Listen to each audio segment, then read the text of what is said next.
Hello, in front of me I have GARMIN Vivomove Sport and I'm gonna show you how to unpair this watch from the Android phone. First we need to open the Garmin Connect application on our phone. So let's tap on the icon to open the app.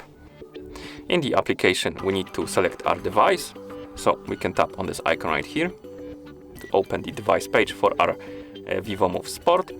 On the device page, tap on the More Options icon right here in the top right corner to open the menu, select Remove Device, then tap on Remove to confirm. The watch icon will disappear from here, and that means that the devices are unpaired.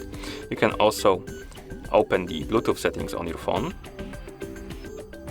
and check if the Vivomove Sport is right here. If it is, you can tap on settings icon, tap on forget, and tap on forget to forget the device. So let's forget all of them. Like this. And once the device is gone from the list, that means that the devices are unpaired. And that's how you unpair this watch from your Android phone. Thank you for watching. If you found this video helpful, please consider subscribing to our channel and leaving the like on the video.